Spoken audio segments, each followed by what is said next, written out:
देखिए, आकाश आनंद हमारे समाज के युवा नेता हैं, एनर्जेटिक नेता हैं, ऊर्जावान नेता हैं, पढ़े-लिखे नेता हैं, डेढ़-सौ समझ अच्छी है। और आकाश आनंद ने सरकार के सामने सवाल खड़ा किया है और समाज के हित की आवाज़ उठाई है। हम आकाश आनंद का इस स्टेप का पूरा-पूरा समर्थन करते हैं। सरकार ने जो ये एफआईआर दर्ज करवाया है अपने लोगों से, ये घिनौना हरकत है सरकार का। पर यह भी बात सामने आ गई कि सरकार बहुत डरपोक है, डरती है, सरकार बहुत कमज़ोर है। जब कोई सच सामने लेके आता है, तो सरकार उसको मुकदमों में फँसा करके रोकना चाहती है। साथियों नमस्कार, समता आवाज़ टीवी देख रहे हैं आप और मैं हूं मनोज अंतानी। मेरे साथ जो शख्सियत बैठी है पूरे विश्व में प्रसिद्ध है, क्योंकि दलितों की, भूमिहीनों की आवाज़ उठाते उठाते उनको योगी सरकार ने 24 दिन के लिए जेल में डाल दिया। एक बहुत बड़ा आंदोलन था, ज़मीन का आंदोलन। श्रवण कुमार निराला, राष्ट्रीय संयोजक, अम्बेडकर जन मोर्चा। मैं गोरखपुर में हूं और आज गोरखपुर में एक मीटिंग की गई अम्बेडकर जन मोर्चा की, उसी को मैं अटेंड करने के लिए यहाँ पहुंचा था। क्योंकि मैं भी जब श्रवण कुमार जी जब जेल में, तो मैं भी उनके साथ में ही था। तो हमारा फ़र्ज़ बन जाता है कि जिस संगठन के लिए हम 24 दिन जेल में रहे और उस संगठन का कोई कार्यक्रम है तो हमें कवर करना चाहिए। निराला जी ने 2019 में बहुजन समाज पार्टी को छोड़ दिया था। अभी पिछले दिनों, पहले तो अपने दर्शकों को बता दूं, जो दर्शक मुझसे नाराज़ रहते हैं कि आजकल अंतानी जी बसपा की बुराइयां दिखाते हैं। मैं बसपा की बुराइयां ही नहीं दिखाता हूं, बसपा की अच्छाइयां भी दिखाता हूं। जैसा कि मैंने पिछली कई वीडियो में बताया कि युवा नेतृत्व को माननीय बहन जी ने जिम्मेदारी दी है। तो 2019 में क्या हुआ था उस बात को हम छोड़ देते हैं, लेकिन 2024 में माननीय बहन जी ने श्रवण कुमार निराला युवा नेतृत्व को जिम्मेदारी दी है। वर्तमान में गोरखपुर मंडल कोऑर्डिनेटर हैं और बांसगांव लोकसभा से प्रत्याशी भी हैं। कैसे देख रहे हैं इस ये जो चुनाव है जनता के सवाल पे, जनता के मुद्दों पर जी। हम लोग लड़ेंगे। और जो लोग भी सामने हैं, वो एक तरह से कहिए बरसाती मेढक हैं, जो 4 साल 9 महीना जिनका पता नहीं रहता है और आखिर में 3 महीना वो लोगों के बीच में आते हैं और कहते हैं कि हम लंबी-लंबी बातें करते हैं। तो अब जनता उनके ऊपर विश्वास नहीं करने वाली है। श्रवण कुमार निराला के साथ लोग हैं और जनता की ताकत पे, जनता के आधार पे मैं कह सकता हूँ कि श्रवण कुमार निराला ही चुनाव जीतेंगे। कैसे कैसे इतनी ज़बरदस्त दावेदारी आप कर सकते हैं? सदल प्रसाद पुराने चेहरे हैं गोरखपुर के, कई पार्टियों में वो रहे हैं, विधायक भी रहे हैं। पासवान जी वर्तमान में बीजेपी से हैं, क्योंकि ये एससी सीट है। तो तमाम जो पुराने जो अनुसूचित जाति के चेहरे हैं वो सब यहाँ पर दाव खेल रहे हैं। तो आप कैसे इसको जहाँ तक इतने ज़बरदस्त बात कर जो सकते हैं? कांग्रेस सपा गठबंधन के जो प्रत्याशी हैं सदल प्रसाद, उनकी बात मैं स्पष्ट कर दूं, वो पूर्व में विधायक रहे, 2-2 बार मंत्री रहे, हजारों करोड़ के मालिक हैं, पैसा उनके पास बहुत है और पैसे के दम पे वो कहीं भी जाते हैं, टिकट खरीद लेते हैं। उनका मानना है कि जनता के बीच में रहें ना रहें, वो पैसे के दम पे टिकट खरीदते हैं। और ये ऐसे आदमी हैं कि जिनका 4 साल 9 महीना नहीं, 4 साल 10 महीना नहीं पता रहता है और आखिर में 2 महीना ये टिकट खरीद करके वो आते हैं, वो उनको गाड़ी में अपना टिकट लेके घूमते रहते हैं। तो वो 2 महीने में आते हैं। तो ये शुद्ध रूप से बरसाती मेढक, अभी मई के बाद जून आ जाएगा, तो जून में पूरा वो आते हैं ना बरसाती, जो बड़े वाले पीले वाले मेढक, तो ये मेढक टाइप के लोग हैं चर्बी और चढ़ी हुई है। चर्बी चढ़े हुए और मेढक टाइप के लोग हैं जो चुनाव के सीजन में आते हैं। सदल प्रसाद ऐसे नेता हैं कि जिनके बारे में जनता यही नहीं जानती है कि वो रहते कहाँ हैं। मतलब जो आदमी जनता को अपना घर न दिखाया अब तक, जो 10 साल विधायक भी रहने के बावजूद, वो आदमी किसी को घर नहीं दिखाता, इसलिए कि लोगों को घर दिखा देंगे तो लोग आएंगे अपनी समस्या लेके, तो मुझे काम करना पड़ेगा। तो आज तक किसी को बांसगांव विधानसभा में आप कहीं पूछेंगे कि सदल प्रसाद रहते कहाँ हैं, तो ये तो लोग जानते होंगे कि हाँ, वहाँ इस गांव में पैदा हुए थे, लेकिन वो रहते कहाँ किसी को नहीं मालूम है। तो जो आदमी अपना घर न दिखाए जनता को, लोगों को चाय पिलाने से डरता हो, वो आदमी आज दावा कर रहा है कि हमको चुनाव जिता दीजिए। वो सदल प्रसाद जो कभी भी इन 5 सालों में, पिछले 5 सालों में समाज के ऊपर कोई घटना हुई या कोई लोगों की समस्या है, किसी भी समस्या पर किसी के दुख तकलीफ में वो खड़ा नहीं हुआ और एक भी कोई पत्र, मांग पत्र जनहित में वो अपना नहीं दिखा सकता, मैं राजनीति छोड़ दूंगा, राजनीति से इस्तीफा ले लूंगा, वो ये दिखा दे कि कहीं भी वो एक मांग पत्र जनहित में कहीं कोई दिया हो, किसी अधिकारी से किसी प्लेटफार्म पे जाके मिला हो, मैं राजनीति छोड़ दूंगा। उनके बयान आ रहे हैं कि आप कहीं दौड़ में ही नहीं है। वो इसलिए बयान कर रहे हैं कि वो जब से श्रवण कुमार निराला की दावेदारी हुई है, उनको नींद नहीं आ रही है और खास करके दलित बस्तियों में तो उनको लोग घुसने नहीं दे रहे हैं और लोग चूंकि श्रवण कुमार निराला ने लोगों को जागरूक कर दिया है, लोगों को बता दिया कि भाई पूछो ना सवाल, क्योंकि अब जनता सवाल पूछ रही कि अच्छा बताइए, आप तो आए हैं लेकिन 4 साल 10 महीना आप कहाँ थे? तो अब 4 साल 10 महीना जब लोग पूछ रहे हैं तो ये लोग घबरा जा रहे हैं और लोग उनको कह दे रहे हैं कि निराला के साथ हम हैं, तो अब वो कह रहे हैं कि निराला दौड़ में नहीं है। भाई लोग कह रहे हैं निराला के साथ हैं, वो कह रहे हैं निराला दौड़ में नहीं है और यहाँ तक वो लोग तमाम इस तरह से बातें अफवाहें खुद फैलाने में लगे हैं कि निराला जी का टिकट नहीं रहेगा, निराला जी लड़ नहीं पाएंगे, उनको लड़ने नहीं, क्योंकि पैसा उनके पास ना, तो तमाम साजिशों का भी धमकियाँ दे रहे हैं कि निराला जी को लड़ने नहीं दिया जाएगा। लेकिन मैं आपके चैनल के माध्यम से बताऊं कि एक नहीं 100 सदल प्रसाद आ जाएं तभी श्रवण कुमार निराला के सामने जनता के बीच में टिक नहीं सकते, खड़ा नहीं हो सकते, वो हमारे 2-4 सवालों का जवाब नहीं दे सकते, इनकी कोई राजनीतिक सामाजिक हैसियत नहीं है। अभी गुजरात से खबरें निकल कर आई हैं कि 10-10 जो निर्दलीय प्रत्याशी थे उन्होंने अपना पर्चा वापस ले लिया। बहुजन समाज पार्टी का तो पता ही नहीं चला कहाँ गई। कांग्रेस ने भी जाके अपना पर्चा वापस ले लिया। इतनी ताकतवर वर्तमान में केंद्र में सत्ता है और यूपी में भी सत्ता है उनकी। कैसे आप दावेदारी ठोक रहे हैं? क्या क्या वो वजह है, क्या वो समीकरण है जिनको लेकर आप लोकसभा बांसगांव से पूरी तरह आश्वस्त हैं?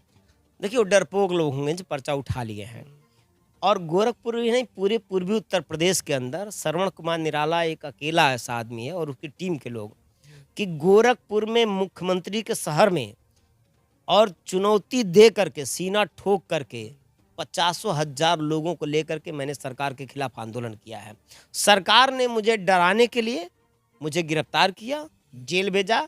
हम हमारे दसियों साथी पत्रकार तमाम जिम्मेदार साथी गिरफ्तार हुए, जेल गए हम और जेल से निकले तो फिर हमने सरकार को चुनौती दिया, हम डरे नहीं।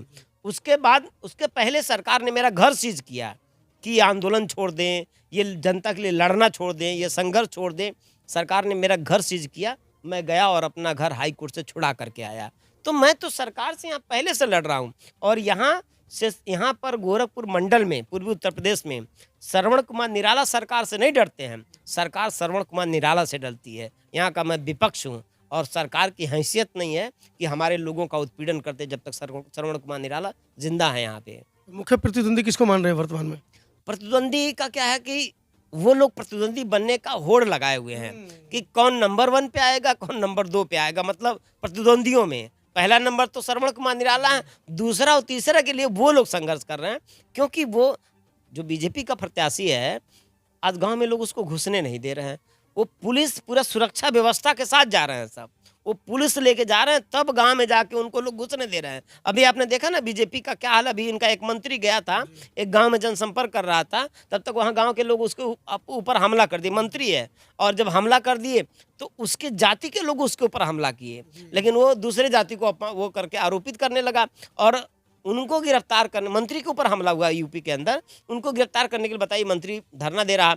यहाँ पे चाहे अभी रवि किशन जो गोरखपुर सदर का प्रत्याशी है वो पूरा फोर्स लेकर के प्रचार में जाता है, ये जो कमलेश पासवान है ये पूरा पुलिस फोर्स लेकर के जनसंपर्क करने जाते हैं। हम लोगों को तो एक गनर भी नहीं मिलते हैं, मांगते भी हैं, सुरक्षा मांगते हैं तब भी नहीं मिलता, लेकिन वो लोग पूरा, लेकिन वो सुरक्षा लेके जाते हैं और हम अपने साथियों के साथ जाते हैं। हम जाते हैं तो जनता प्यार से बुलाती है, बैठाती है, खिलाती है और वोट देने की भी बात करती है, सपोर्ट भी करती है, चंदा भी लोग देते हैं, तो लोग हम लोग के साथ हैं। तो 10 अक्टूबर को जब रात को आंदोलन समाप्त हुआ, 11 सूत्रीय आपकी मांग थी जिसमें पहली मांग जमीन को लेकर थी।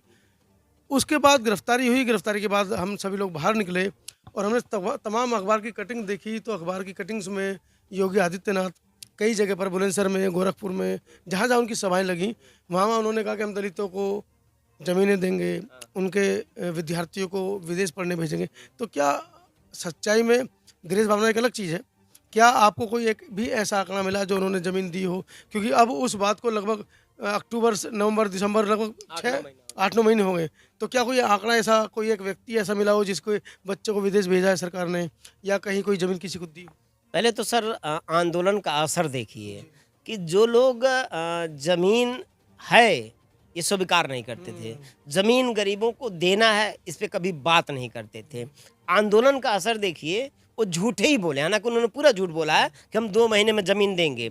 लेकिन आंदोलन ने उनको मजबूर किया ज़मीन पर बयान देने के लिए, ज़मीन के सवाल पर, ज़मीन के मुद्दे पर बयान देने के लिए। वो यह तो कह दिए कि हम 2 महीने में 1.25 करोड़ लोगों को ज़मीन देंगे।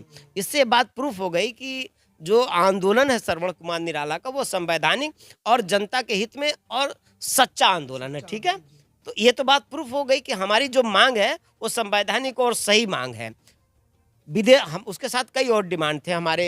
ज़मीन 1 एकड़ प्रति भूमिहीन परिवारों को दिया जाए, SC/ST के बच्चों को विदेश पढ़ने के लिए भेजा जाए, छात्रवृत्ति के सवाल पर, शिक्षा और रोजगार के सवाल पर और चिकित्सा के सवाल पे कई हमारे मुद्दे थे। और सरकार ने जो ज़मीन का सवाल है उस पे बोला 2 महीने में ज़मीन देंगे, और फिर कहा कि हम गरीब बच्चों को, जो SC/ST के बच्चे, उनको विदेश पढ़ने के लिए भेजेंगे। तो यह सरकार तो जुमलेबाजों की है। ये हमेशा से इनका इतिहास है कि झूठ बोलते हैं। कहा था 15 लाख रुपया खाते में भेजेंगे, किसी खाते में नहीं भेजा।